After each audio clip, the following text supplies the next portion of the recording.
कहानी, सुनो रे राम कहानी, राम कहानी सुनो, श्री राम कहानी। श्री राम जय जय राम, श्री राम जय जय राम। दशरथ के राज दुलारे, कौशल्या की आंख के तारे, वे सूर्य वंश के सूरज, वे रघुकुल के उजियारे। श्रीमन् महागणाधिपते नमः। श्री रामचंद्राय नमः। श्री सद्गुरुदेवाय नमः।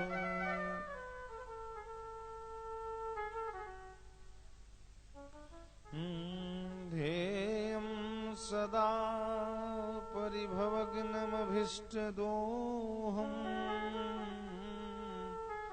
तीर्थास्पदं शिवविरञ्चिनुतं शरणम्।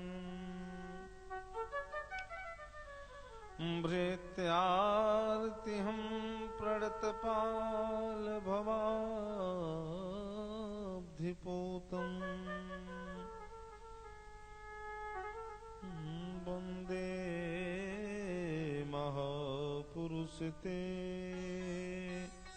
चरणारविन्दम्।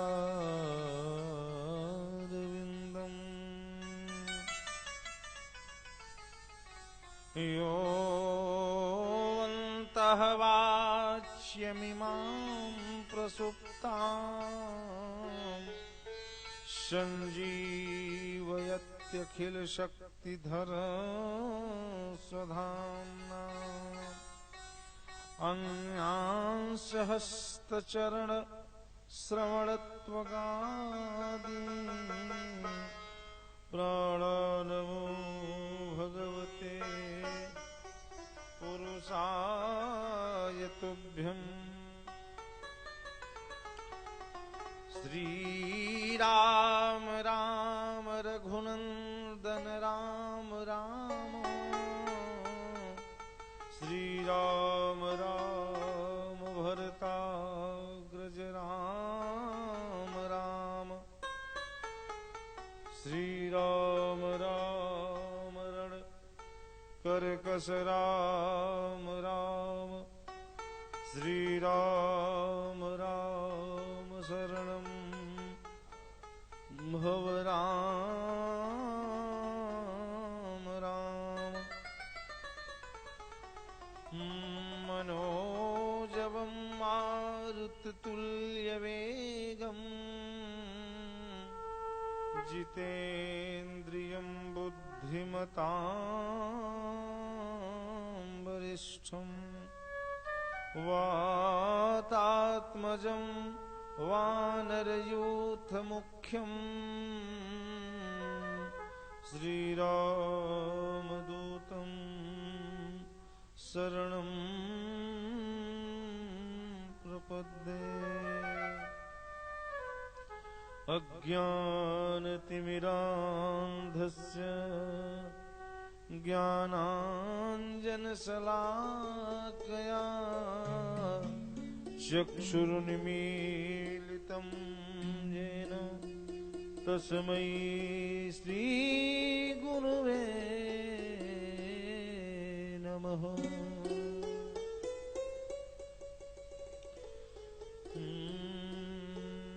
श्रीराम कथा के रसिकवर, तेज पुंजमतिधि, सुंदर आसन लीजिए, भक्तराज महावीर। जब तक सूरज चांद रहेगा, गंगा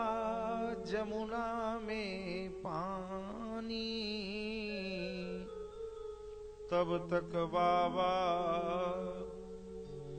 अमर रहेगी तेरी राम कहानी। प्रेम से बोली श्री रामचंद्र भगवान की जय, श्री हनुमान जी महाराज की जय, पूज्य श्री गुरुदेव भगवान की जय, दुर्वासा महामंडलेश्वर पूज्यपाद संत श्री मौनी बाबा की जय। परिपूर्ण परात्पर परम अखिलेश्वर अनंतानंत कोटि ब्रह्मांड नायक श्री राघव रघुनंदन श्री रामभद्रजू भगवान, अनंत बलवंत संत श्री हनुमंत लाल भगवान, भूत भावन भगवान भोलेनाथ अनाथों के नाथ श्री विश्वनाथ भगवान, काली कमली वाले शशांक शेखर प्रलयंकर शिव शंकर भगवान, विश्वनाथ आशुतोष भगवान शंकर जी,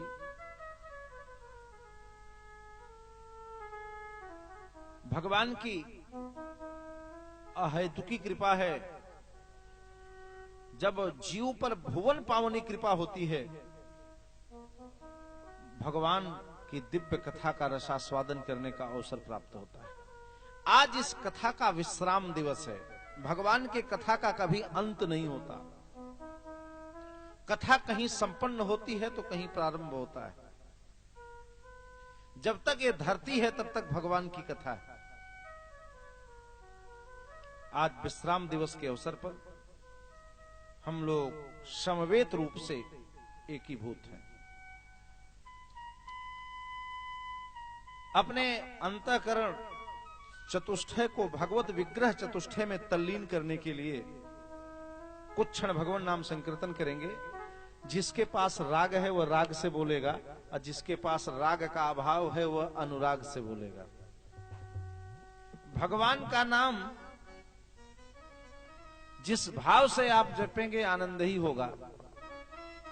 गुड़ को कोई प्रेम से खा ले तो भी मुख मीठा करेगा और बिना प्रेम से खा ले तो क्या खट्टा करेगा? नहीं।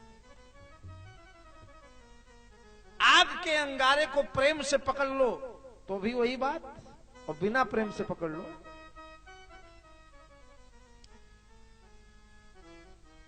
तो भगवान का नाम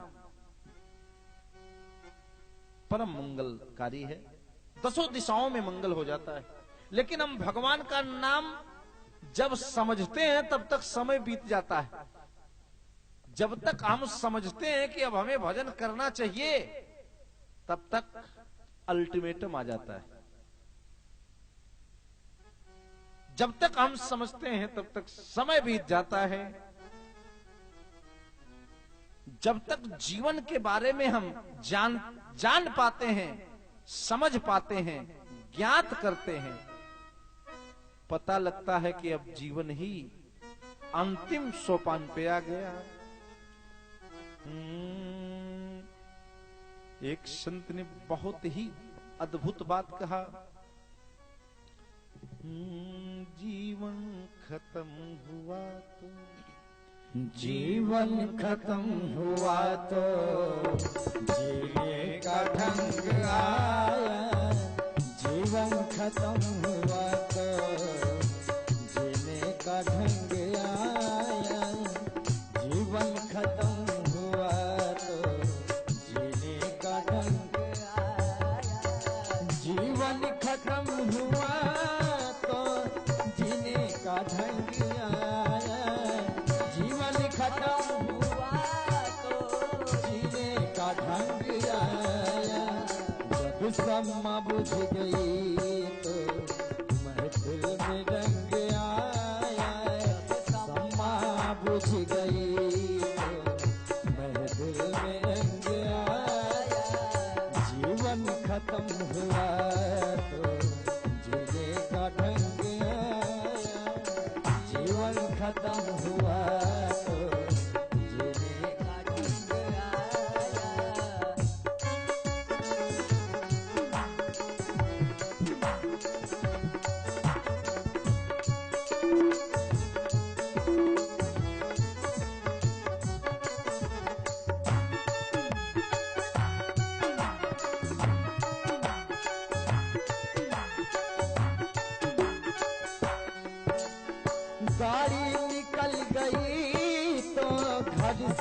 चला मुसाफिर, गाड़ी निकल गई तो घर से चला मुसाफिर, गाड़ी निकल गई तो घर से चला मुसाफिर, गाड़ी निकल गई तो घर से चला मुसाफिर।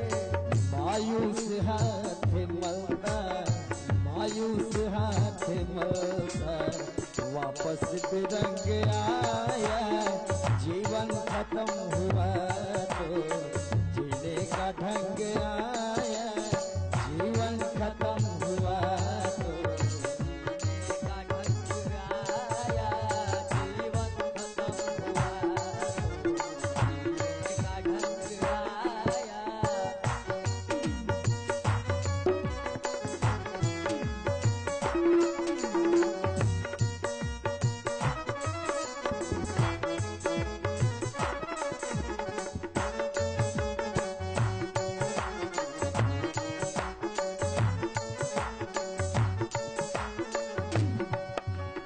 मन की मशीनरी ने तब ठीक चलना सीखा, मन की मशीनरी ने तब ठीक चलना सीखा, मन की मशीनरी ने, मन की मशीनरी ने तब ठीक चलना सीखा। जब बूढ़े तन के है, जब बूढ़े तन के है, और जेब में जंग आया, जीवन खत्म हुआ तो जीने का ढंग आया, जीवन खत्म हुआ तो जीने का ढंग आया, जीवन खत्म हुआ तो जीने का ढंग आया।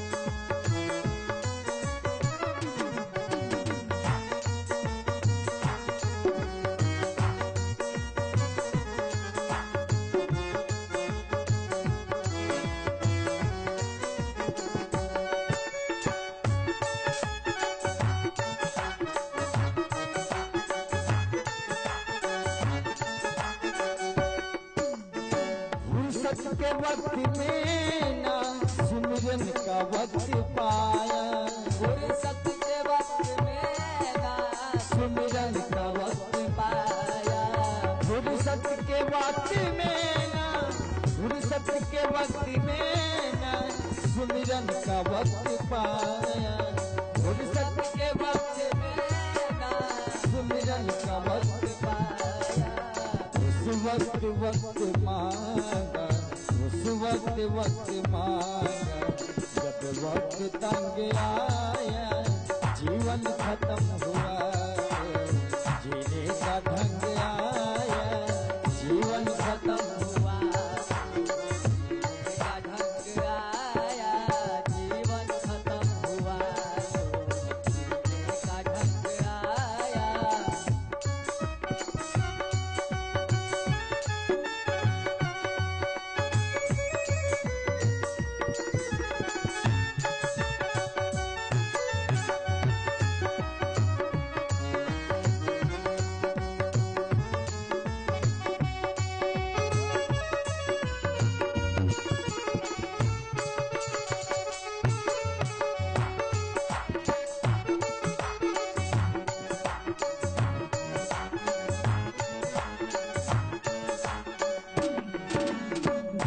खत्म हुआ तो जीने का ढंग आया, जीवन खत्म हुआ तो जीने का ढंग आया, जीवन खत्म हुआ तो जीने का ढंग आया, जीवन खत्म हुआ तो जीने का ढंग आया। जब समा बुझ गई तो, जब समा बुझ गई तो महफिल में रंग आया, सब समा बुझ गई तो महफिल में रंग आया, जीवन खत्म हुआ तो जीने का ढंग आया, जीवन खत्म हुआ तो जीने का ढंग आया, जीवन खत्म हुआ तो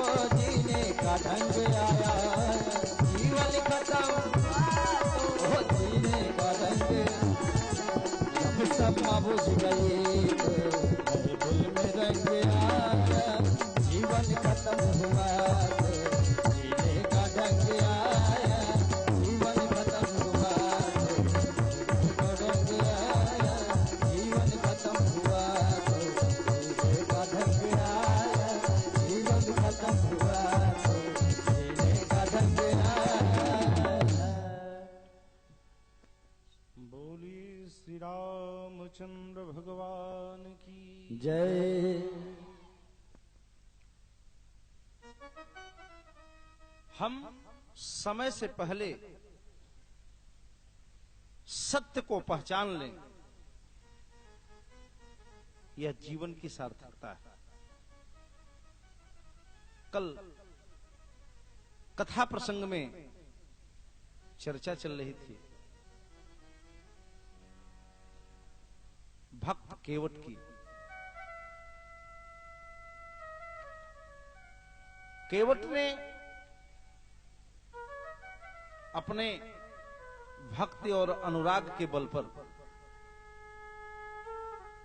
भगवान के चरणों को प्रक्षालित कर चरणामृत पान करने का सौभाग्य प्राप्त किया।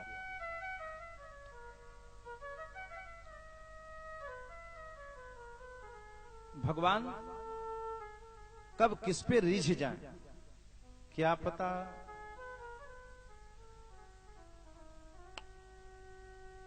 कि भगवन रीझेला रिझावेला कवन गुण से, ओ कवन गुण से। भगवन रीझेला रिझावेला कवन गुण से, ओ कवन गुण से।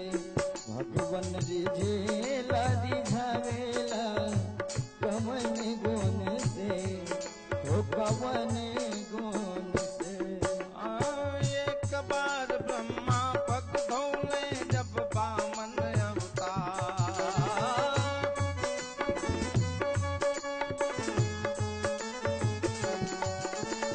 एक बार ब्रह्मा पग धोले जब बामन अवतार।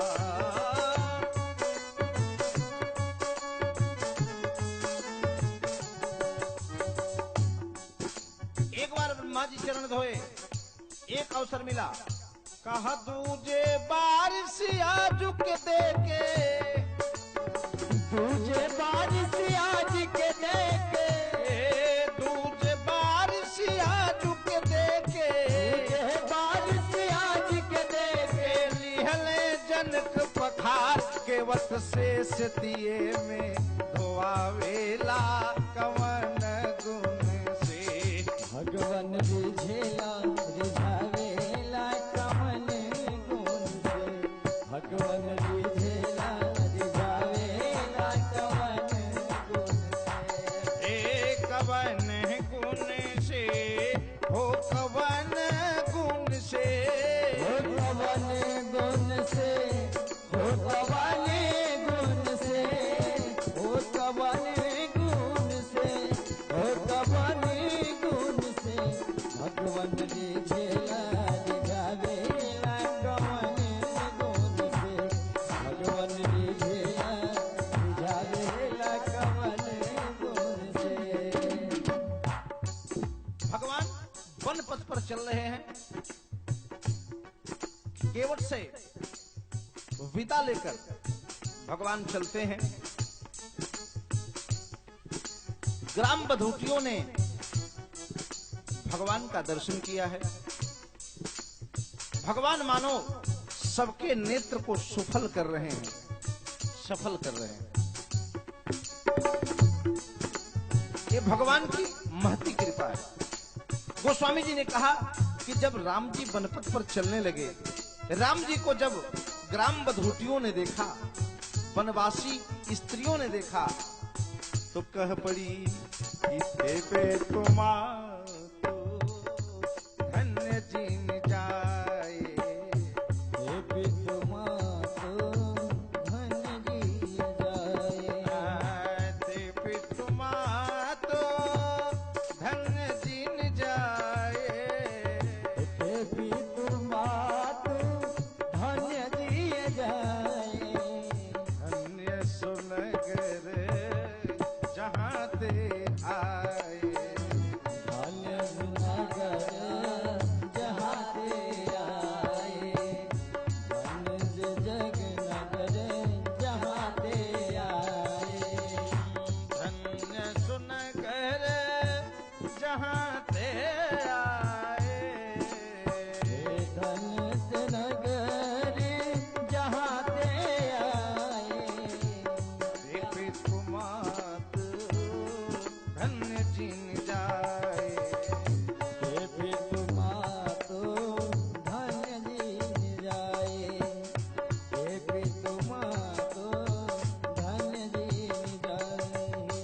कहते हैं, ग्राम बधूटियों ने कहा इनके जो रिलेशन हैं, जो इनके संबंधी होंगे वो धन्य होंगे।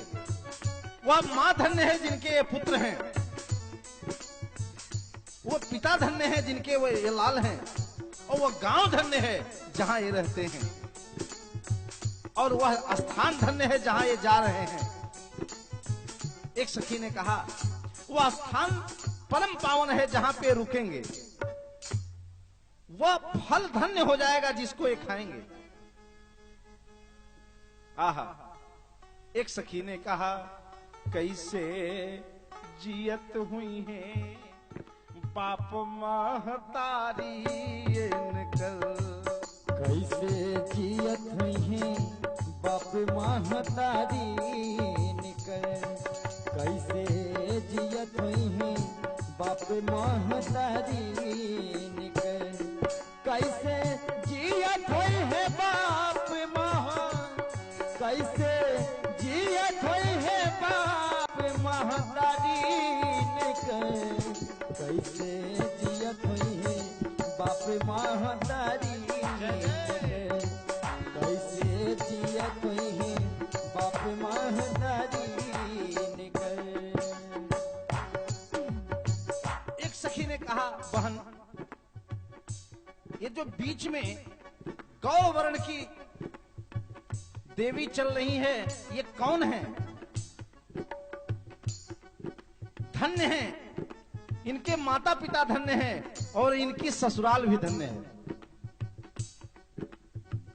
ग्राम बधूटियों ने कहा कि आओ, इनसे तो बोलने में संकोच हो रहा है, पर हम सब स्त्रियां हैं, सीता जी से पूछती हैं कि आपके रिश्ते में कौन लगते हैं। बड़ा अद्भुत प्रसंग है मानस जी का। आज तो हमको राम जी के राज्याभिषेक तक चलना है, और बड़ा सुंदर भाव है। गोस्वामी जी कहते हैं, थोड़ा सा दर्शन करते हैं गोस्वामी बाबा के शब्दों। ग्राम बधूटियों ने मां जानकी को प्रणाम किया। प्रणाम करके मां जानकी से ग्राम बधूटियों ने कहा, देवी आप किसी बड़े परिवार की लगती हो, पढ़ी लिखी योग्य हो, हम गंवारी हैं, बिना पढ़ी लिखी हैं, कुछ पूछना चाहती हैं, अगर पूछने में कोई त्रुटि हो जाए तो क्षमा कर देना। आप राजकुमारी लगती हो, आपका वेश बता रहा है, यद्यपि आप साधारण वेश में आई हो, फिर भी व्यक्ति के व्यक्तित्व से उसके परिवेश का ज्ञान हो जाता है। मां जानकी तो बनपद पर है, माने आभूषण नहीं पहन रखा है, लेकिन व्यक्ति का जो गुण होता है वो सबसे बड़ा आभूषण होता है।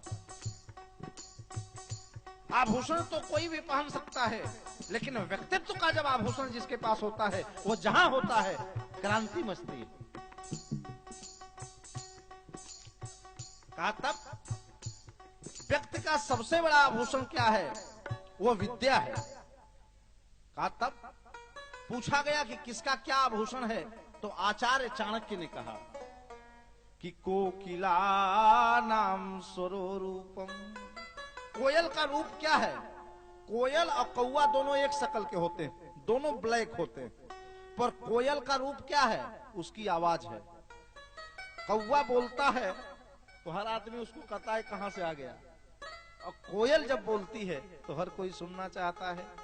दोनों की शकल एक है, लेकिन उसका रूप क्या है कोयल का? कहा उसकी आवाज। कहा कोकिला नाम स्वरूपम, बोले नारी रूपम पतिव्रता, अविद्या रूपम कुरूपाणाम, क्षमा रूपम तपस्विनाम। जो विद्वान है उसकी विद्या ही उसका रूप है। महाराज, सुकरात को आपने पढ़ा होगा, ओशो को पढ़ा होगा, अद्भुत दार्शनिक थे। इनका व्यक्तित्व ही इनके रूप का परिचायक था। राम जी को जब देखा ग्राम बधूटियों ने, तो मां जानकी से कहा, हम पढ़ी लिखी नहीं हैं, गंवारी हैं, पर क्षमा करना, कुछ पूछना चाहती हूं। हम सब कुछ आपसे जानने की इच्छा से आई हैं। ग्राम बधूटियों ने मां जानकी से पूछा कि राजकुमारी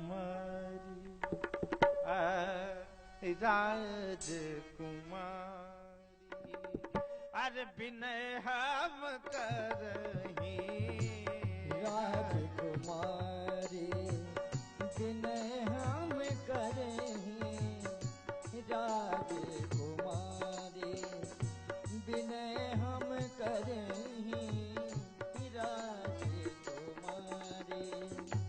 विनय हम करही प्रिय स्वभाव कछो पूछत डरही प्रिय स्वभाव कछो पूछत डरही प्रिय स्वभाव कछो पूछत डरही प्रिय स्वभाव। देवी, हम सब स्त्री हैं, आप भी स्त्री हो। आपसे बात करने में कुछ संकोच कम हो रहा है। निवेदन है, अगर कुछ पूछने में अपराध हो जाए, शब्दों का ठीक चयन हम गंवार स्त्रियां न कर पाए, आपके लिए शिष्टाचार युक्त शब्दों का संबोधन न हो तो क्षमा कर देना। अबोध जान के, गंवारी जान के। सीता मैया ने कहा, बहन पूछो ना, क्या पूछना चाहती हो? सीता जी से पूछा ग्राम बधूटियों ने। कहा कोटि मनोज, अरे कोटि मनोज लजावन हारे कोटि मनोज लजावन हारे कोटि मनोज लजावन हारे कोटि मनोज। ये देवी, ये जो करोड़ों कामदेव को लज्जित कर रहे हैं, ये आपके रिश्ते में कौन लगते हैं? कोटि मनोज लजावन हारे कोटि मनोज लजावन हारे कोटि मनोज लजावन हारे कोटि मनोज लजावन हारे कहु सुमुखी को आही तुम्हारे।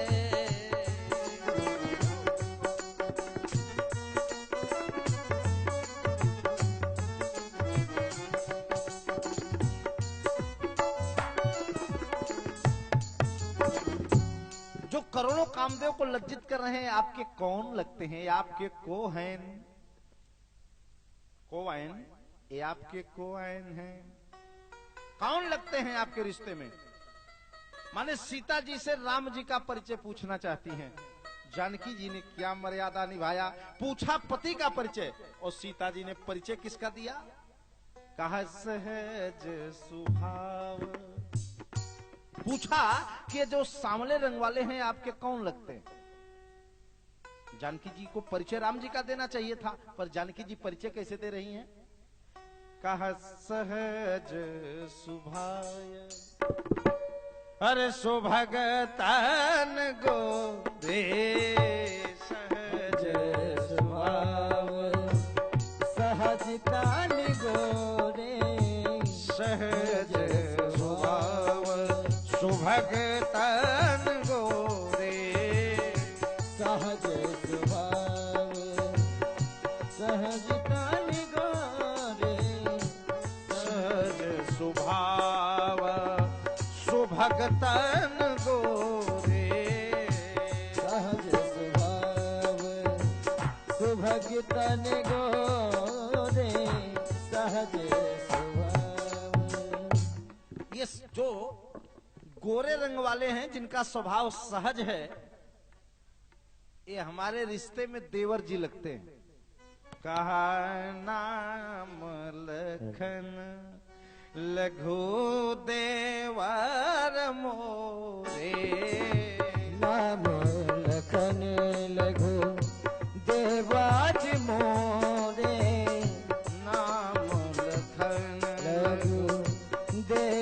मन मोरे नाम लखन लगो।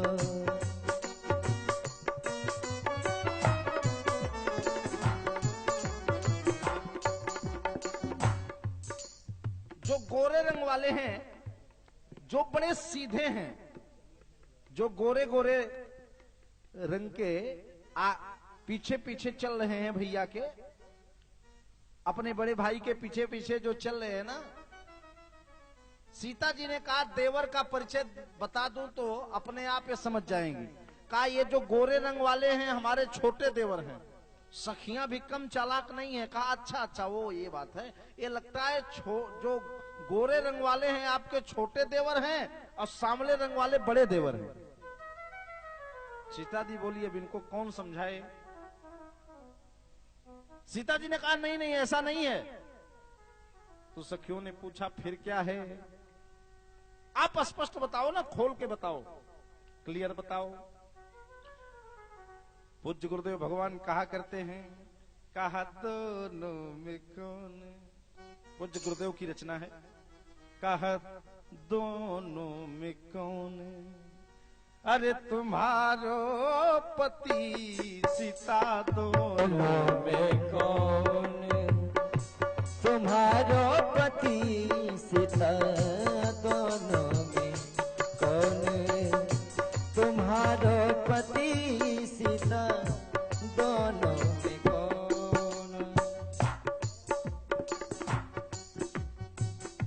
माताएं बोल पड़ी, सहज सुभाय सुभगतन गोरे, सहज सुभाय सहज तन गोरे, सहज सुभाय सहज तन गोरे। देखी के अब ललचाए मती, देखी के अब ललचाए मती सीता दोनों में कौन।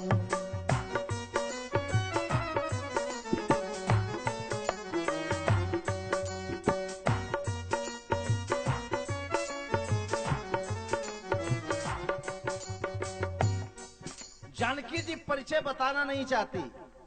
क्यों? जानकी जी को संकोच हो रहा है कि मैं धरती की पुत्री हूं। ये सब परिचय पूछती हैं, कैसे अपने पति का अपने मुख से परिचय दूं। तो सीता जी ने इशारा में बताया। कैसे? बाबा गोस्वामी जी कहते हैं, कहा खंजन मंजो, खंजन मंजो तेरी छे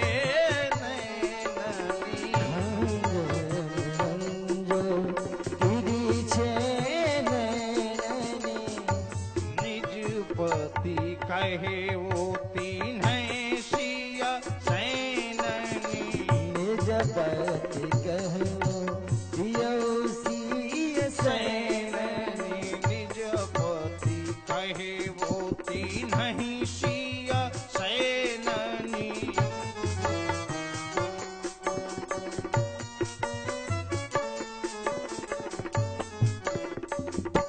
मैया इशारे में बता देती, ग्राम बधोटियां समझ जाती हैं। भगवान जंगल में पहुंचते हैं। भगवान ने पर्णकुटी बनाया है, संतों को भगवान ने दर्शन दिया है। कपट का मृग बनकर मारीच आया है। माता जानकी कर मारीच के द्वारा हरण हुआ है। तेहबन निकट दसानन गयो, तब मारीच कपट मृग भयु। प्रगटे वो दुरत करत छल भूरी, यही विधि प्रभु गयो लय दूरी। मां जानकी का रावण ने हरण किया है। भगवान बंदर भालुओं को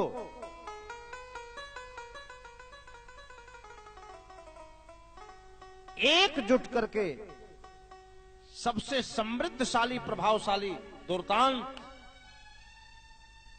राक्षस राज रावण पर विजय प्राप्त करने की प्रभु योजना बना रहे हैं। मां जानकी का हरण हो चुका है।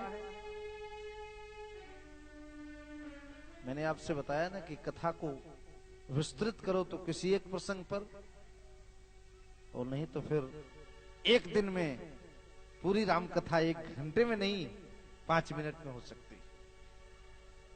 पहले जब मानस सम्मेलन में कथा करने का अवसर मिलता था, गत कई वर्षों से जब से संस्थान के कार्यक्रम होने लगे, भारत के विभिन्न मानस मंचों पे ऐसे मानस मंच होते थे जिन पे 5 मिनट का समय मिलता था। बोलने वाले 50-50 वक्ता होते थे, दिन और रात प्रवचन चलता था, उसमें 5 मिनट में ही सब बात कहना होता था। तो प्रभु की कृपा से कथा को विस्तार भी दिया जा सकता है, नहीं तो सारांश रूप में एक भाव पर भी चर्चा होती है, सूत्रवत। आइए,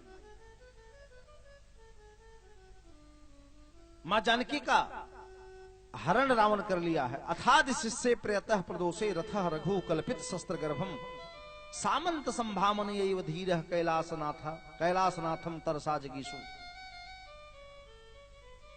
रावण मां जानकी का हरण किया है,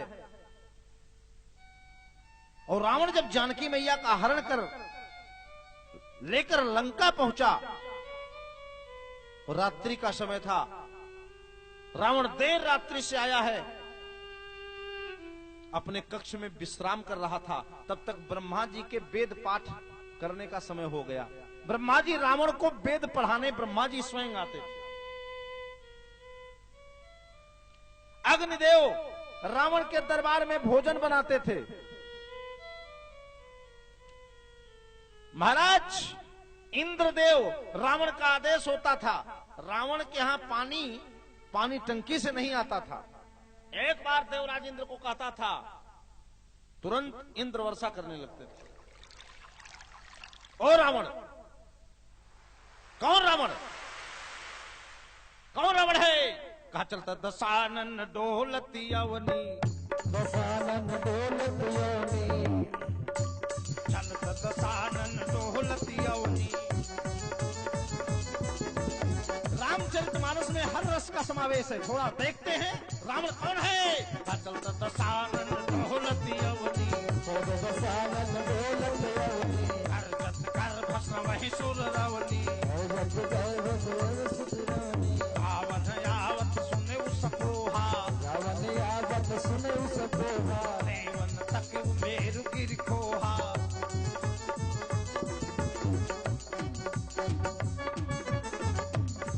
कौन रावण है?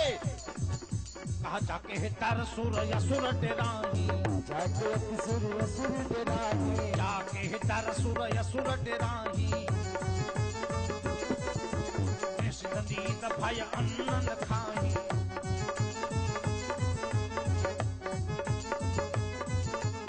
चलता था रावण के छाती के टक्कर से पाताल में हाथी का दांत टूट जाता था। जब चलता था तो ये धरती कंपायमान हो जाती थी, गर्जना करता था। महाराज शेर जंगल छोड़ने लगता था, ऐसा दुर्दांत रावण।